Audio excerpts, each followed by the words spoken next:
So maybe Rod, could I ask you to do a little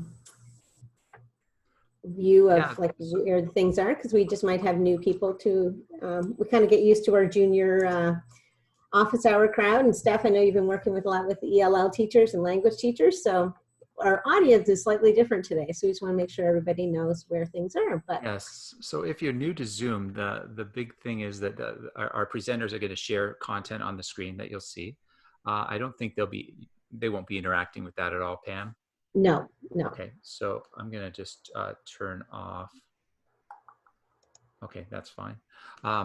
So in the upper right-hand corner, you'll see gallery view and speaker view. Those are your two options. If you just want to see one talking head at a time on your screen, you'll choose speaker view, and whoever's talking, you'll see them. But if you choose gallery view, you'll see a couple of people that have their cameras open. They'll appear in the right-hand bar. There's also a chat tool. If you click chat, that's where you can insert questions or comments throughout the session. And Steph's going to be monitoring that throughout the session. So we'll be able to respond to your questions. And if for some reason the content sort of looks like it's blocking slides and is in your way, you can grab the top toolbar of either the chat or the picture, the video screens. You can actually move that around the screen to the top, bottom, or side, wherever it's convenient. But if you have any questions about Zoom in particular in your experience, you can also drop a note in the chat and I'll try and respond. Thanks so much, Rod. It's always nice to have that tech support. So we'll get started today. Welcome. My name is Pam Gallant. I'm a member of the elementary program team and getting to know lots of people through this Zoom sessions, and great opportunity for us to do some learning from the comfort of our own home. So thank you very much for joining us. I have a partner today. Steph Wood is going to manage the chat for us. So maybe Steph, you can introduce yourself. Good morning, everybody. I am also a member of the program team. I am currently the English language learner support teacher for the South, but I'm here to help out Pam and report cards today. I will be in the chat, so feel free to post any questions as we go along, and I will help pass those questions along to Pam. Absolutely. And so my role in the elementary program team is to help support the assessment side of things. So bring it to the conversation we have for math learning, for literacy learning. But I do some of the technical sides too as well. So I help manage the TWEA program. And if you have questions about that on the technical side, and I work with our IT department. And just a resource available for you if you have questions about report card writing and in assessment in your classroom as well. So hopefully you'll find this session informative for you. The kind of the mindset I had going through with this, I thought, new to report card writing. So what are the big ticket items that you'll need to know as a professional moving forward and writing many report cards in your life? But also we know that in the time of this remote learning, there's going to be some changes and some questions. So having good partnerships is a big piece of this. So having connection with your principal and talking about decisions you're making on the report card is something that's going to happen. And we're trying to figure out all this together. So some of this is old hat for us that have written a lot of report cards, but there's a lot of new just because we're doing the distance learning piece. So we are struggling along with you and finding some answers together. Turn on my pointer today. Excited about that. Okay, so what's going to happen today is hopefully we'll cover these big ideas of growing success is our document that helps us guide our professional responsibility for assessment learning. So we're going to be looking at what the report card guidelines are. The TWEA features. So TWEA is our program that we use to write report cards. We are actually moving to a new student information system coming in September. So TWEA will be going to the wayside. So we're not going to spend a whole lot of time learning how to explore the wonderful features of TWEA, because it's not going to be a tool we'll be using moving forward. So we'll get you through this season of report cards, this term of report cards, and then we'll all be learning a new system come the fall. Embedded throughout today, gave some examples of some comments. And so what does our professional responsibility through growing success ask us to do? And then how do we add our own voice to these report cards so we have and show our professional judgment and the relationship we have with our families.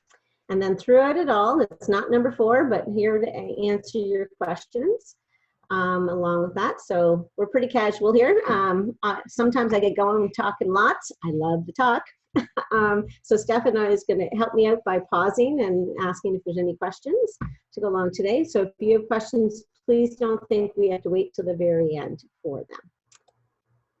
Okay, so how are we going to go about engaging in some questions? So one, you can type comments or questions in the chat side. So thank you, Rod, for sharing that with us, what that looked like. And also we have, you can turn your mic on and actually voice a question if you'd like to do that. And you can also turn your mic and your video camera on to ask a question. So that will be a way to get started for us today. So Steph, anything there? It seems like Tara's having trouble with the feed. I'm not sure, is it that the picture is slow for you? I am noticing a little bit of a delay with your pointer. Okay, so I'm gonna stop the video, so that will maybe give me a little bit more of me talking, so you're still gonna see the screen. And you're still clear talking though, Pam. Awesome, that's the best part. And I will not be so fidgety with the pointer. I will only use it as necessary. How about that? Thanks for that feedback. I'll turn off the pointer until I need to use it. Okay, and thank you for being brave to put something in the chat. Once we get a couple going, that usually gets everybody flowing. That. Okay, so report cards and are using the curriculum. So if we think about what do we use to guide our professional responsibility for for students to learn, we use the curriculum. And so, we look at what grade we're teaching, what sort of overall expectations that we have to allow opportunities for students to explore and learn. And then Growing Success is the document that guides our assessment practices. So things like the assessment for learning, assessment of learning, assessment as learning, talks about that. And it also gives us the guidelines into what is our responsibilities when it comes to report cards and how we might use our professional judgment as we share with families about how students are progressing through the curriculum expectations. So those are, in the normal times, these are the two documents that have really guided our focus. They continue to guide our focus, but since we're doing remote learning at this time, we will be getting updates from the ministry about what the direction is with the report cards assessment.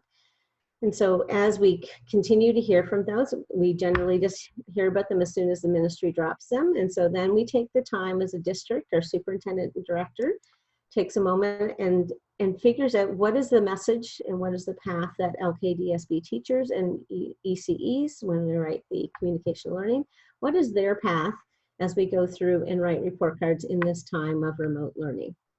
So this is one of those moments where we pause and think about, as we continue on with our careers, the curriculum, the Growing Success will be really the grounding force for us. So it's important for us to get into those practices right off the bat.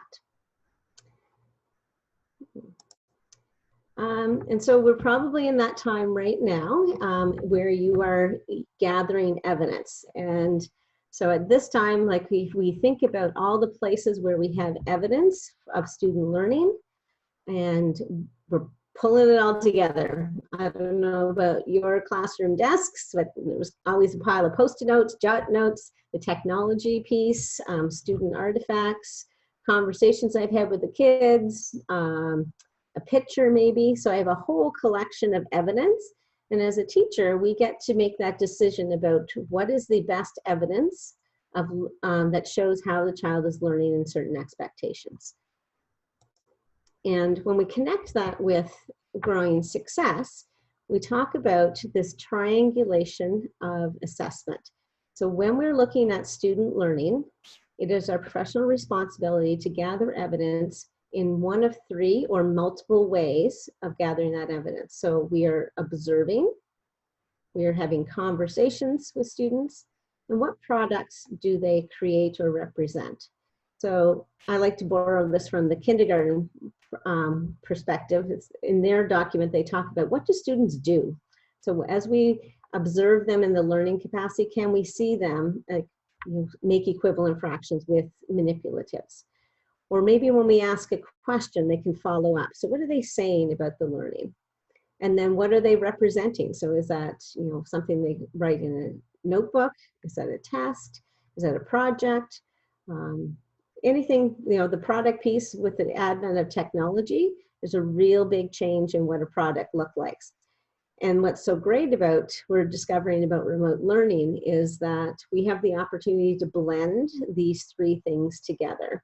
And so as a teacher, you'll be looking at what is my professional responsibility is to look, observe, have conversations, and gather products from our students. But it's our professional judgments to determine which ones are the most important to show learning for that student.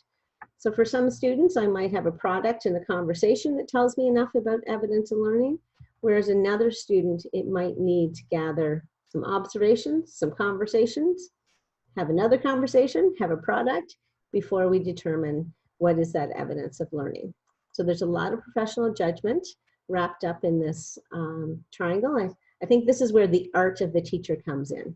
You get to have your conversations your way with your students, taking the time to slow down and observe a student as they wrestle through something to come to that big idea, understanding. So we're going to get into what Growing Success guides us, and so what are we going to actually report on the report card. So I want to get some language understood. So as we move forward, there's two words that we talk a lot about: report and comment. So in Growing Success, when they talk about report, we're talking in grades 1 to 6, we will be using the letter grades. So we have the A+ to the D- for students to talk about their marks. So that's grade 1 to 6. And in grade 7 and 8, there's the percentage part. And so in Growing Success, you can go in and look there and see the level to percentage comparison. What is common for both the grades is the learning skills piece. And for that, you see where it is excellent, good, satisfactory, or needs improvement. And that is the same for all grades. And to go along with that. So another thing when we talk about reporting, occasionally you will have the opportunity to use an NA. So NA is used if the student does not receive any instruction in a subject or strand. So I put the page number for Growing Success there. So all of these things are like our professional responsibility. These are the things that we have to put in. So if we look just, for example, at the math component, there are 5 math strands in each of the grades. And our Growing Success guidelines tell us that we must report on 4 of the 5 math strands per term. So in this case, so you will have 4 math marks we'll put in, and if it's grade 5 class, you'll be putting letter grades in. And then the 5th strand will be NA. So that will be the one that the students did not receive any instruction in that subject or strand. In art, we have the same piece information where we have 4 art strands. So in each Growing Success guides us, we must report on 3 each term. And so the 4th one will get an NA. In those cases too, when we also have to do year-long planning, we have to consider that students will need to have at least the math strand reported on once. So for example, often in term 1 in math, students didn't have enough activities to do a valid assessment on geometry. We didn't really focus on it, didn't teach it much. They might have talked about 3-dimensional shapes, but nothing to assess it. So then it would not be, it would be my NA for term 1. But then it is my professional responsibility to have assessments for students and activities for them to learn with for term 2. So geometry needed to have a mark the 2nd term. So same with the art. Dance, not my strong suit. So, if I didn't do dance in term 1, it would have to be done in the 2nd term to go along with that. If any of you are grade 7 and 8 teachers, when you think about the history and geography piece, you get to structure your year-long schedule in a way that suits your students. So some teachers do history all one term, and then geography the next term. So if you chose that path, you would give a report a mark for the history in term 1, and geography would receive the NA, and then you would flip that. Some teachers in 7-8 choose to split the term and do half history, half geography, and both get a report mark reported, and then repeat that in term 2. So again, it's your choice for that. Okay. Are there any questions there, Steph, before I get on to the I, which probably has a lot of questions following that? Yep, there's just one question about arts. If they're taught between a homeroom teacher and a Rotary teacher, how do we break down what gets reported on and when? Right, so if this was September, that would be like the conversation probably would start then and have that year-long path for that and say, so what's the reporting requirements for that? So if that conversation hasn't happened, because maybe you just joined the classroom mid-year, that sort of thing, I would connect with the homeroom teacher and say, so what has, like, you know, what is the path for this? This is one of these examples of remote learning. We don't have those term 1 remarks, or report marks, input into the report card, and they will not be put into the report card. So at this time, between the 2 of you, or 3 of you, whoever art teachers there are, that you can make a plan for what is the 3 that gets reported this term. But if you, so let's, you know, so that's the time of remote learning right now. But if we think about for next September, it would be good practice to have a conversation with your partners and say, so, you know, I have 2 arts, you have 2 arts. We have to do 3 each term. How is this going to be broken down along with that? If your assignment is like a prep teacher, you have curriculum support in classrooms. If it is your assignment, so if I was a music teacher and I had Steph, your class for the full year for music, then I would be expected to report on music in both terms because that is my teaching assignment. I would clarify with your principal though, like invite them into the conversation as well so that you are clear on that path. And so everybody is upfront, because there's nothing worse than finding out in April, like, I didn't know I had to do the 3rd strand of art, and you're in the panic mode. So it's always good to have those long range plans ahead of you. Okay, anything else there, Steph? That's all, Pam, thanks. Okay, awesome, thank you. So let's pretend it's not learning from home time. So let's go into what do we normally view the I as. And I apologize for the text heaviness of this piece, but I'll just give you a moment to read.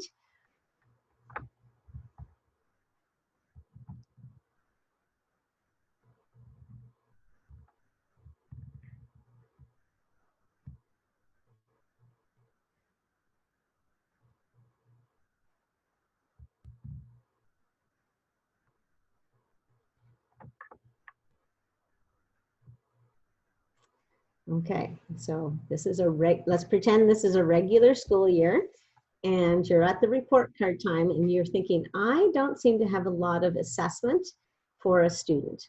So that may have happened in phys ed because Steph fell off her bike and, you know, twisted her knee and she's not able to participate in phys ed.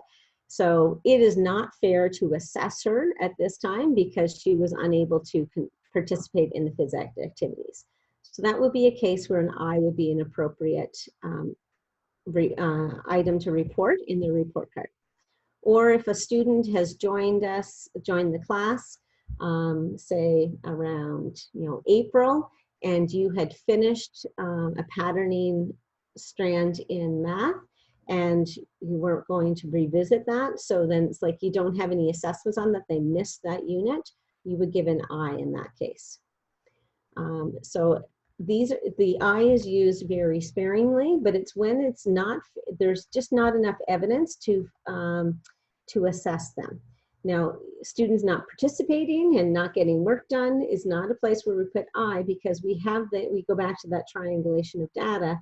And so, you know, maybe we need to adjust our assessment practices to include more conversation, observe some items, you know, reduce the number of products, or maybe in some cases, increase the number of products. So we have other ways of getting evidence from a student. So, you know, we have to be cautious about the use of the I. And these are the guidelines from Growing Success. So if we think about the I's now, if we think about in all the other times we've used the I before, I is a rare occurrence in our regular times. So we are in a moment now with the remote learning. We need to be mindful of using the I. So I've been directed to advise you to connect with your principal and have that conversation about when and where, which subjects are being, the I is being reported. And it is okay for some students, like you might have like 8 kids that chose to engage in social studies activities that you've been doing for remote learning and going like, I actually have some assessment that I can use for them, that it's okay to give those 8 kids an assessment. And then the other ones, if there's not enough information to assess them, then the I could be used. But those are conversations we strongly encourage you to have with your principal. Are there any, oh, sorry, Pam. I was going to say, there's probably lots of questions and wonderings about this. And we're just trying to find the landscape. This is probably the piece where people are like, what is going on here? So having those conversations with your principal, and they know that those conversations are coming. They're expecting them.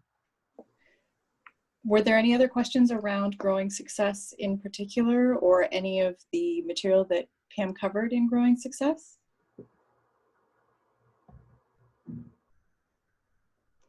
When we're back at school and you email me, I still have paper copies of the Growing Success document.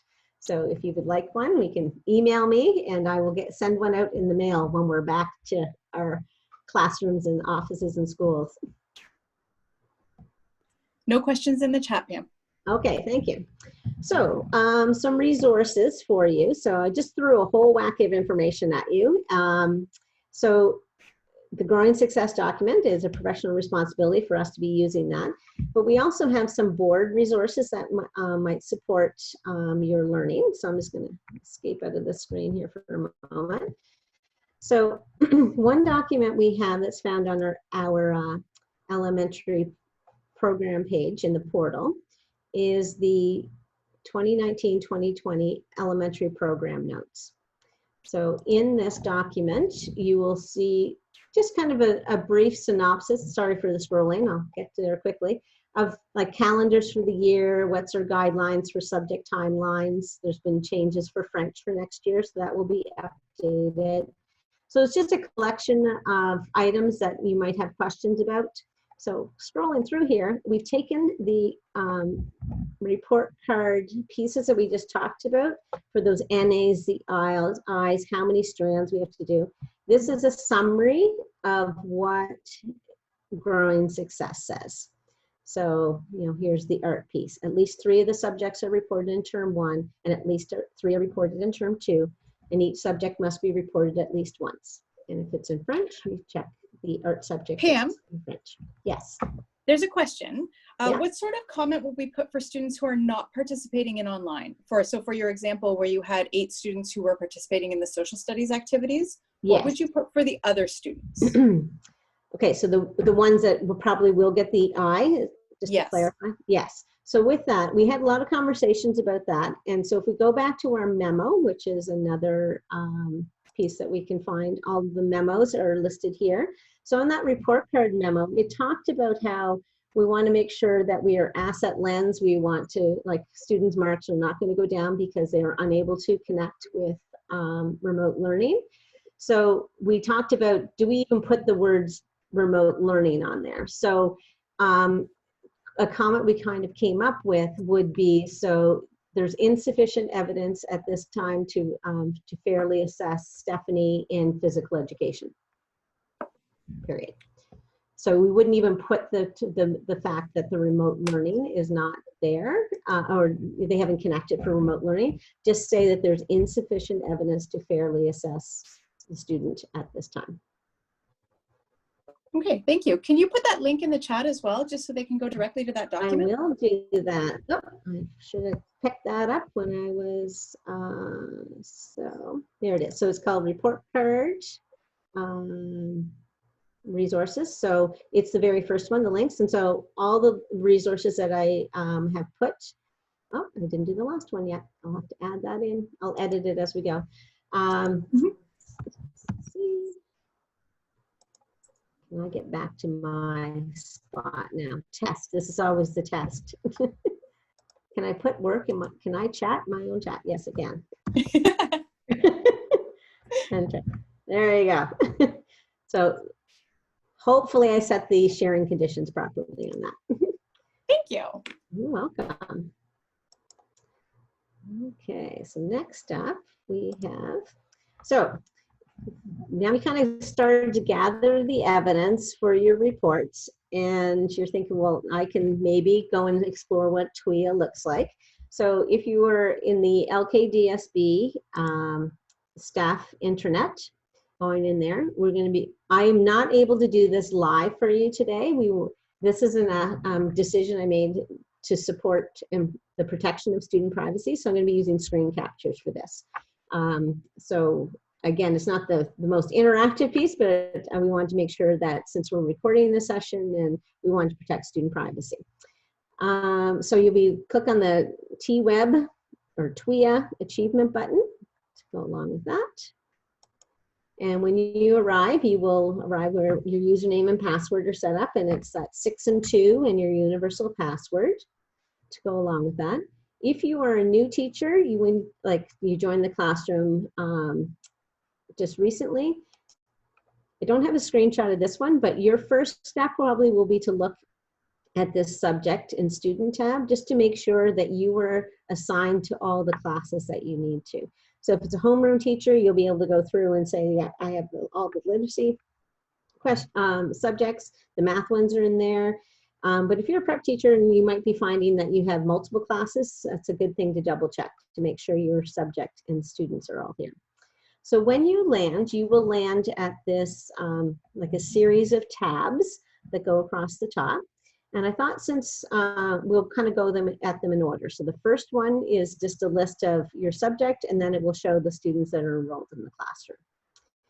The second tab is mark entry. So it looks pretty much like a notebook entry where you have your student names down here, and you will have spaces for them to put in the marks. So in this example here, it's a language example.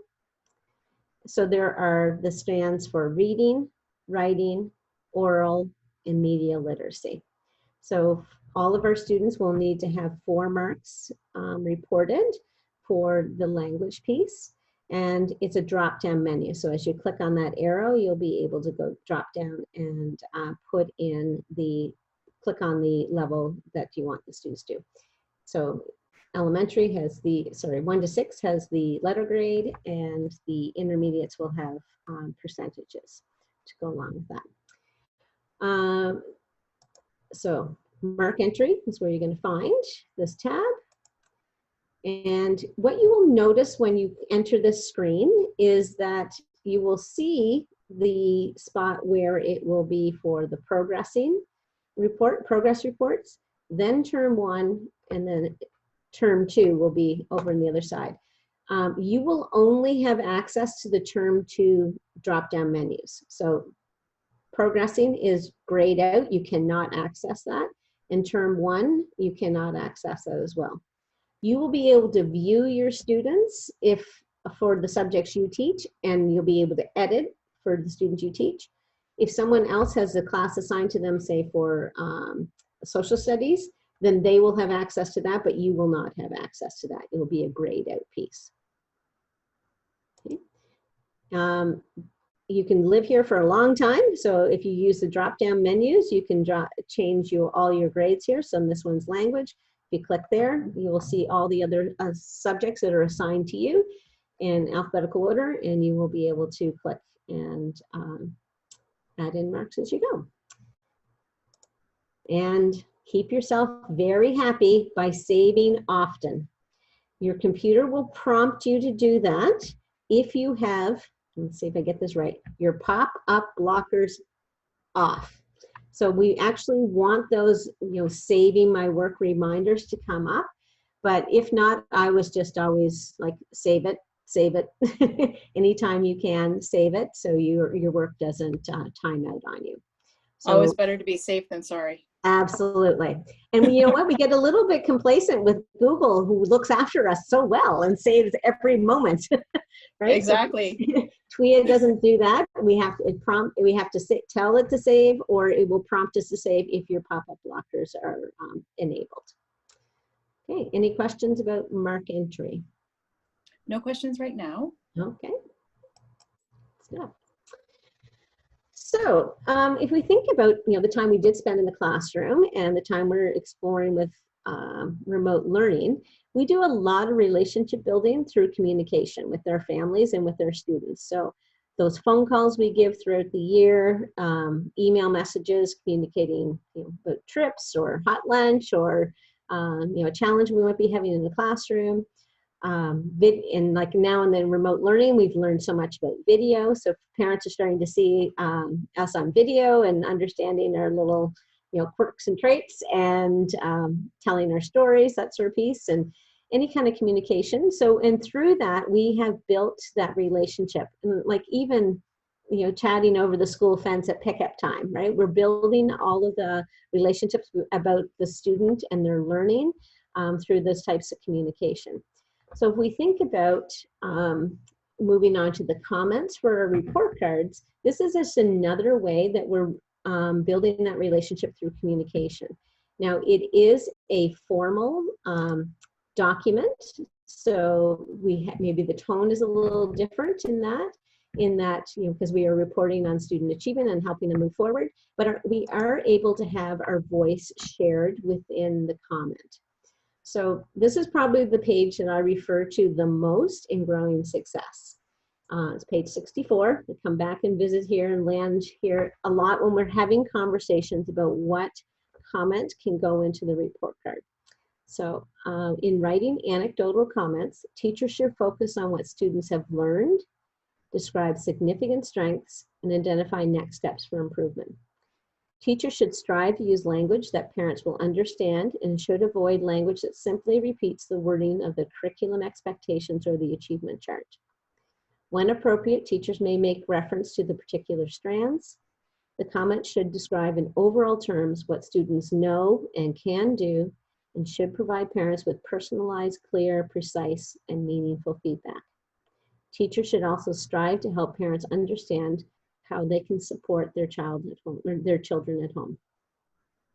So when you're getting overwhelmed, I say come back and ask, what is my responsibility outlined in Growing Success about writing comments? This is a good place to get yourself grounded. And within that, I hope you see that there's a lot of opportunity here for professional judgment. Because as we go through with that, like we are going to choose to write in a language style that our parents are going to understand. So we can write knowing who our audience is. But as we go through it, we have explored the curriculum with our students, offered them activities. We get to choose, make a judgment about what is the most important thing that students have learned that we're going to share about a particular subject or strand. Looking reflectively back at our students' evidence of their learning, what are those significant strengths will we include to mention on the in the report?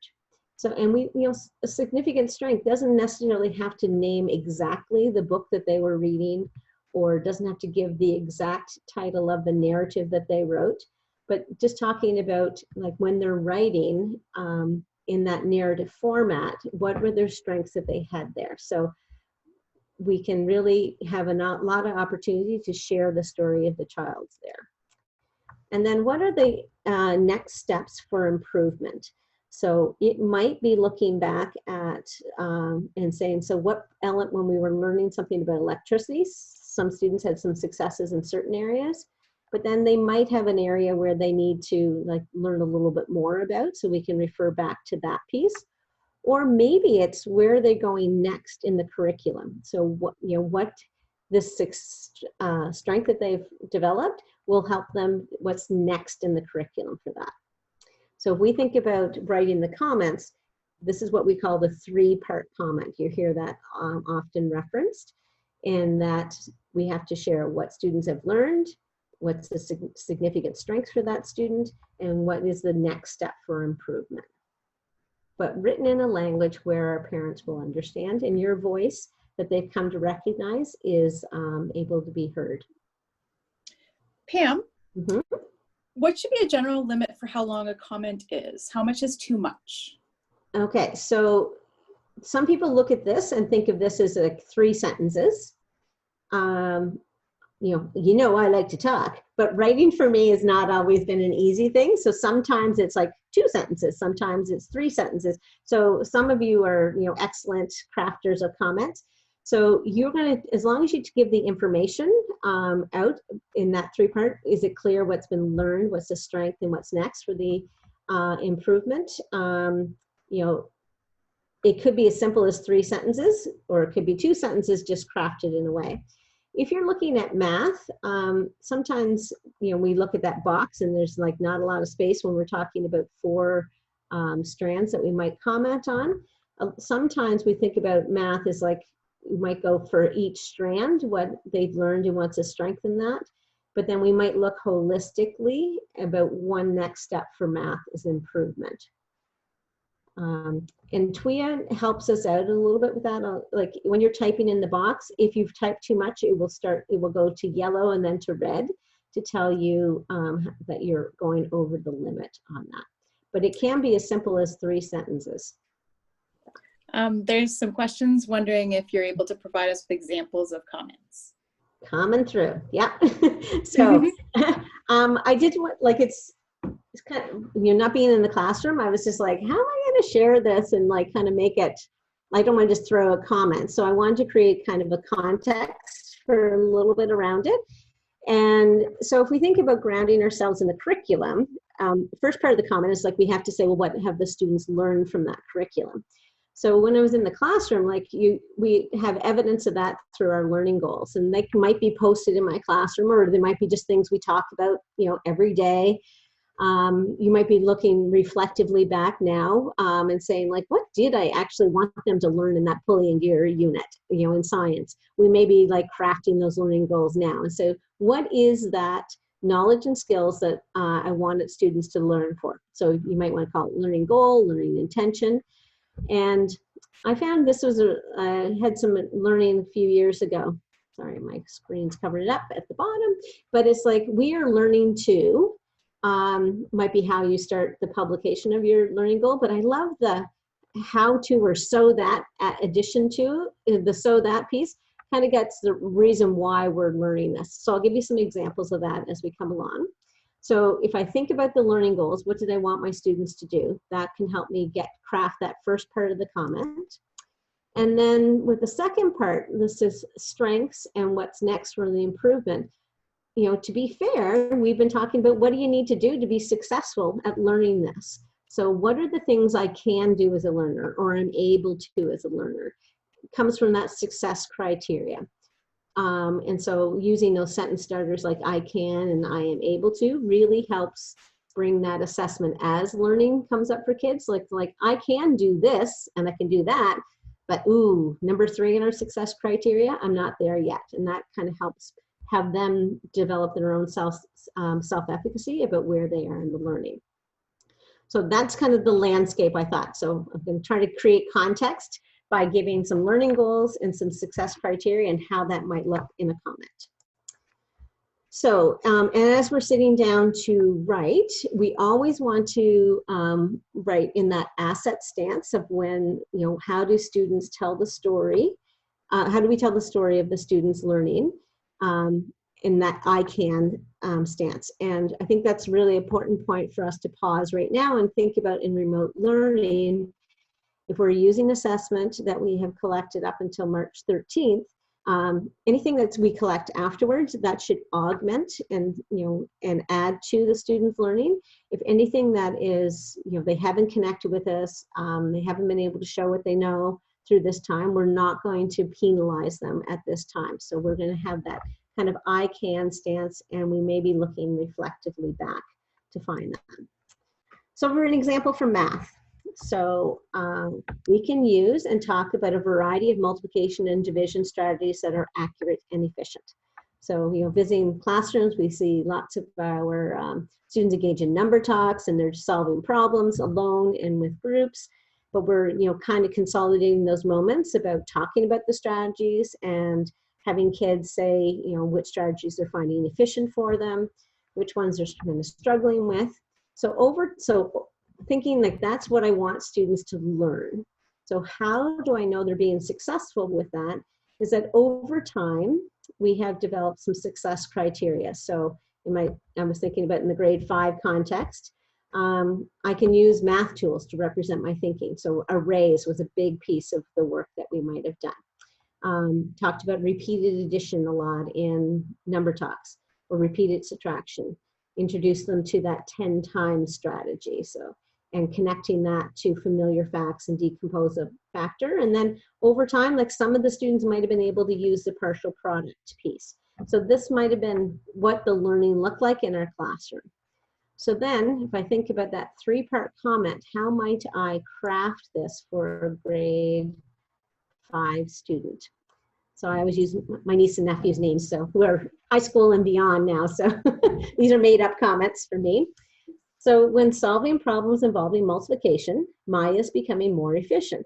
She has moved from relying on repeated addition strategy to accurately applying the decomposing a factor strategy. Maya's next step might be to focus on how these strategies and models of arrays may help her with solving division questions. So within this comment, I was hoping to identify like what Maya has learned. So she's becoming more efficient with multiplication. What has been a success? What has been a success for her is that she was a little stalled at that repeating the addition strategy, but she's moved on to a more refined strategy. But what's next with her is I really like her to work with those arrays some more so she can see how that connects to division.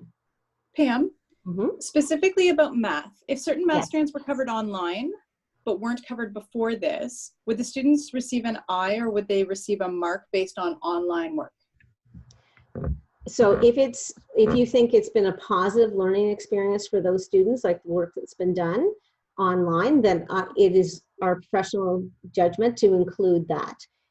If you feel like the student, that it was not a good experience for them or there's limited, they just didn't get it, then that is your professional judgment if it's an I at that time. Again, those are conversations you will have with your principal to clarify with that. I think we have to also look at this, if you're in the classroom, you might have found that you had like a whole whack of levels and evidence and pictures collected, and the volume is not the same this year. So we have to realize that. So we might be saying like, I have limited experiences for the students, but but it was a good experience for them, so report on that. So even if you have a little bit of it, I would, make a connection to that, because our family, if we think about that relationship we built with our families all year, we're honoring that kid has put some effort in and is connected. And we want to show that, this is another way we can show and care about their learning, is like, we can say, yeah, you know what, that's a B. I'm going to give that, even though if it was in the classroom, I'd be like, ooh, not enough evidence to really tell that story. But in this time, I think it's important for kids to see that the effort they have put into it, they can see something come out of it. There's also a question about parental involvement in the work that's completed. Yeah, I was wondering about that too. So you might, to clarify like that, you might want to use that sentence starter piece. Like, when we were learning in the classroom, Steph solves a lot of problems using arrays. Like, so you might want to timeline it that way by looking back and saying like, I saw some good evidence in the classroom. And then, if you want to say, validate that support from home, you might say like, Steph has really responded to having a partner at home, like, to help problem solve with this, with these works. So honor that, like, she's found a way to get support in the home environment. But that's where your voice gets to come through in this. But maybe that sentence starter of that asset language about how they've used a support of a sibling or a family member at home. And if you can't determine that, then it's your professional judgment to just comment on what you do have from the class. Yeah, they were speaking specifically about strands that are only taught remotely. Yes. So again, that's your professional judgment that you feel that, maybe whose work is this? So then you will say, maybe you talked about the learning, where they're going next, but even if you put an I, you're still going to have to put a comment of some sort in there too. So you might, if there was some evidence of what there's an I, like if they didn't engage in the learning at all, like that comment about there's insufficient evidence to fairly assess at this time. But if the student has been engaging, you might want to say I, but this is what we've been worked on. This is what the next step is about that independence, or expanding on to the next step, or reviewing it again. Thanks, Pam. Okay, so another example from the literacy side. So we are learning to select the most relevant ideas and use vivid language so our stories are more interesting and entertaining. This is actually one I did use in my classroom, only the first part, because I think we were starting narrative writing after some very, very dry reports and that sort of thing, like not very exciting to read. And then, but after I left the classroom, I learned about this "so that" piece, the reason why, because I want your stories to be more interesting and entertaining. So rather than just like, okay, let's work on it, added some ideas. In the previous example, there was a lot of success criteria. In this one, not as many success criteria. So getting kids to be reflective. So each of my ideas has a purpose in the story. So as they're going back and looking, is like, does this idea have to be in there? And the words I'm using, the activities we're talking about, is getting them to visualize the story. So I want to see those characters and settings and action sequences. So using that as a basis for a comment, this is what I was thinking about for Maya. So Maya's writing is becoming more interesting as she begins to use some descriptive language and by creating a plan for her narratives. As she continues to use words that help the reader visualize the people and places in her stories, her next step is to revise her writing by asking herself if the ideas are important to the story. So somebody asked me about length. This one's only 2 sentences long, but I've kind of combined that, what's her strength, with where she goes next in that. So once you kind of got an idea for where a comment, in TWEA, you have a couple of places where you can add comment. So back to our familiar tabs. So moved on from mark entry and go to the student comment piece. So in this view, you will see that you've got a spell check button and that save button. So again, very helpful in our professional stance into having, it is our responsibility to have our documents spell checked and grammar checked. It is our principles to help us to engage with the content and make sure we, that asset lens, they're not our spell checkers. I want them to be, but we have that professional responsibility to use that. If this was a regular year, this button was helpful, because if you wanted to see what happened in term 1, you could look there and say, what was the comment from before? So again, you'll have the ability to sort. So if you have many homerooms, like because you're a prep teacher, you'll be able to click down here and then the subject. So when you're in this view, this case it's dance, this is dance for every student. So some of you might be thinking, like, that's how I work. Like, I'm going to write everybody's dance comic today, and the student comment section will be the way I want to do that. Okay. It will turn red when the box is getting full. And I do want to take a note about, how you mentioned earlier about people sharing the arts box.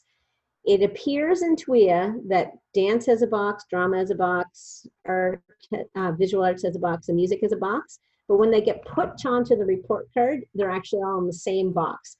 So you have to make sure you're sharing that box, which is a little frustrating when you put 2 strands in and the 3rd strand goes to, as a comment goes in, and there's not enough room. So again, that's another reason to connect with your partner in the curriculum world and say, like, can we sample our comments to make sure we fit in the box now, rather than have to fix the 20 of them after the fact.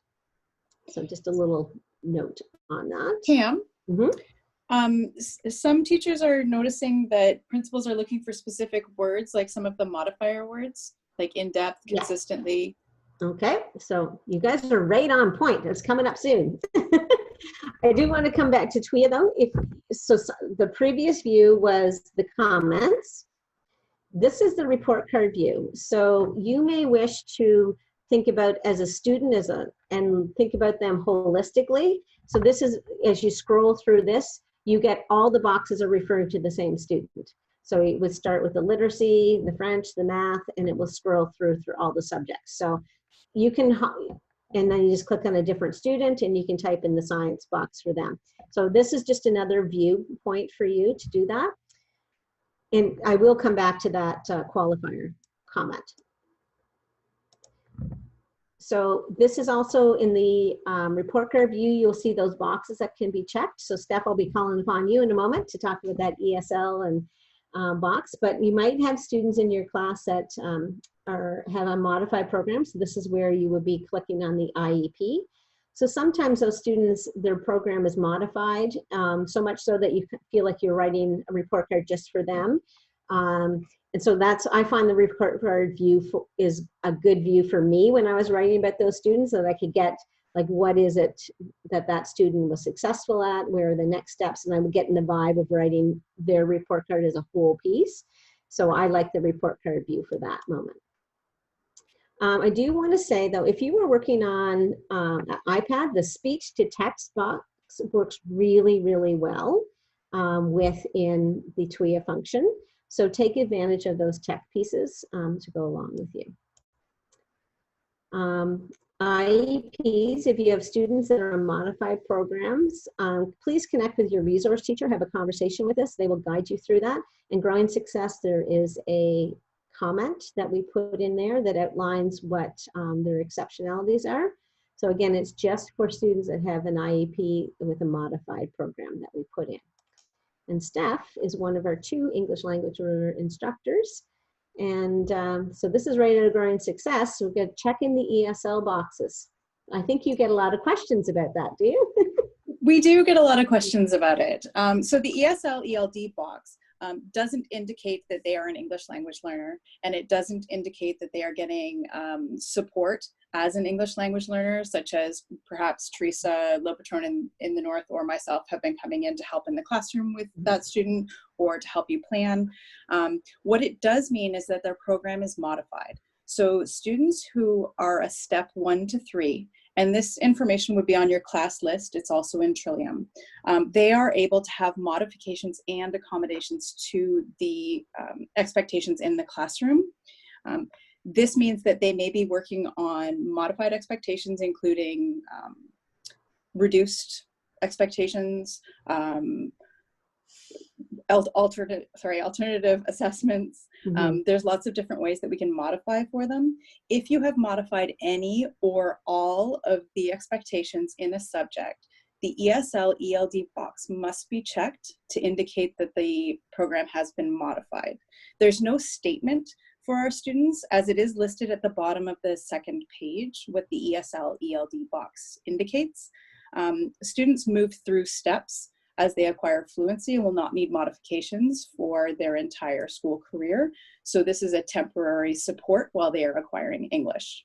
Students who are step 4 to 6 do not require modifications. They may require accommodations, but the ESL ELD box is not checked for students 4 to 6.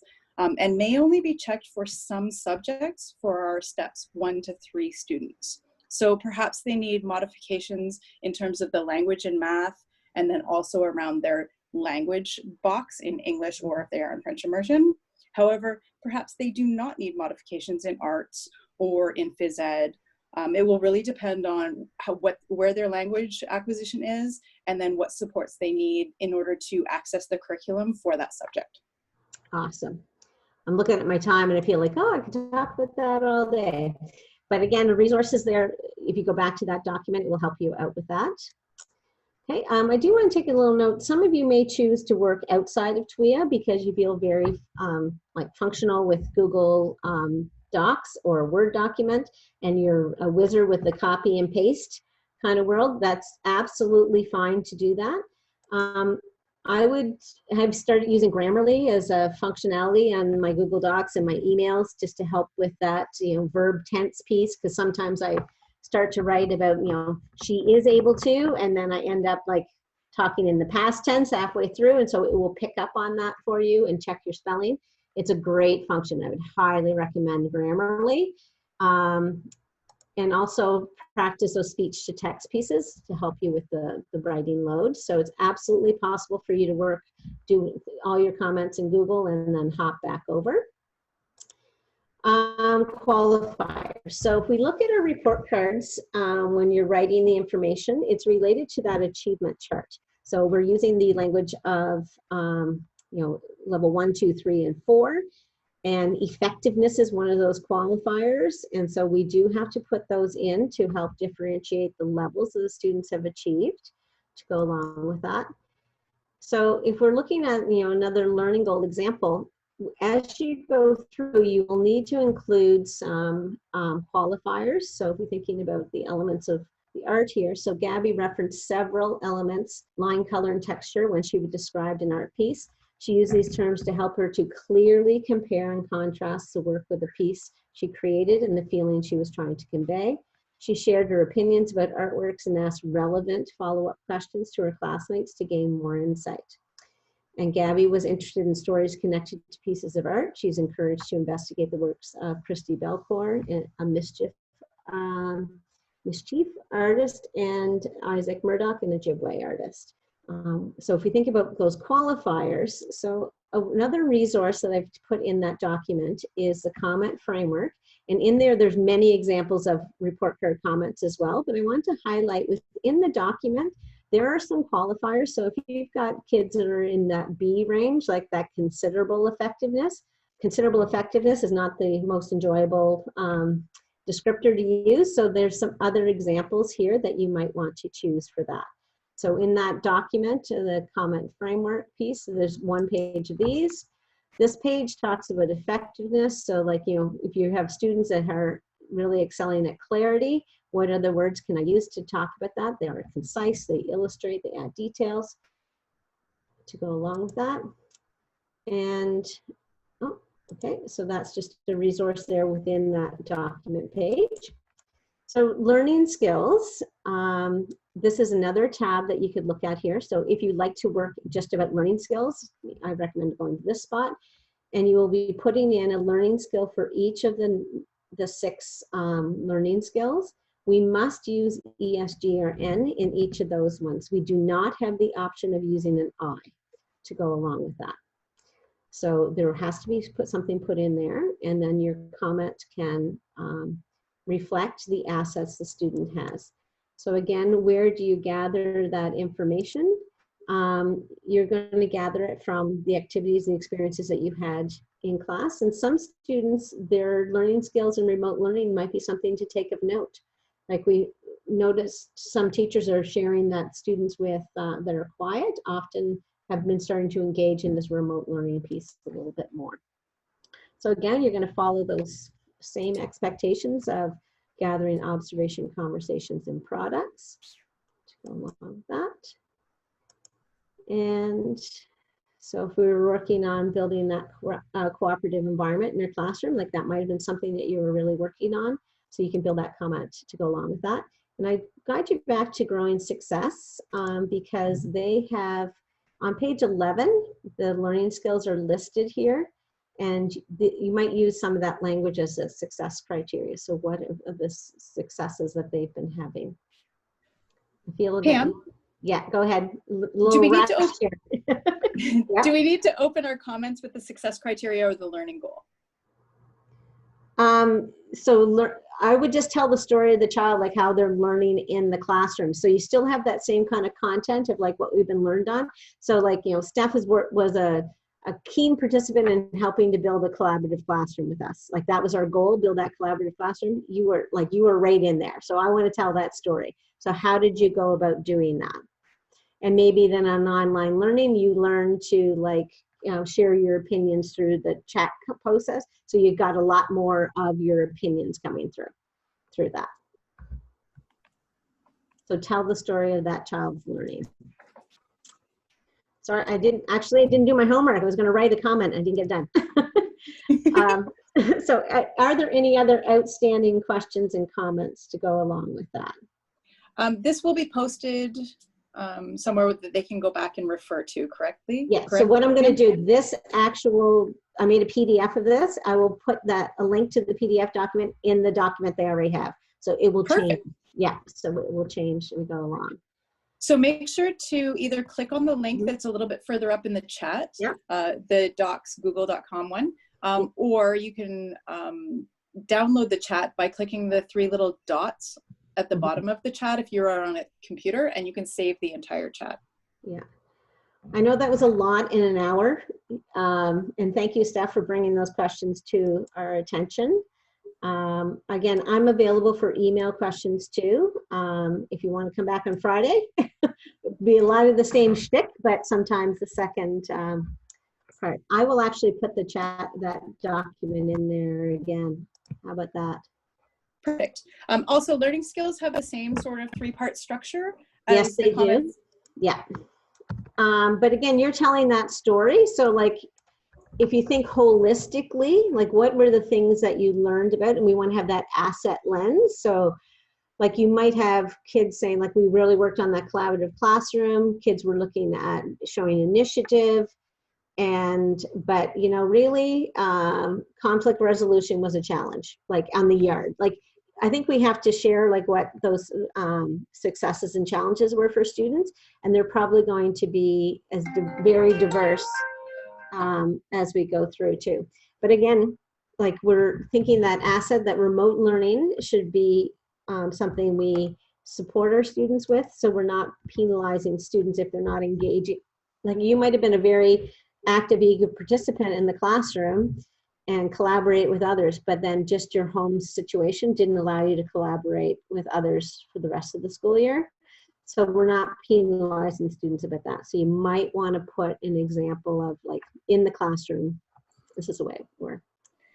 Question around comments of specific comments that could be used for native language, as most students are new to the language. Also focused on oral language. Okay, can we take, why don't we have an email conversation? I think maybe Gretchen Sands Gamble might be able to help out with that sort of thing. She would be super helpful. Yeah, and you know, and also staff too.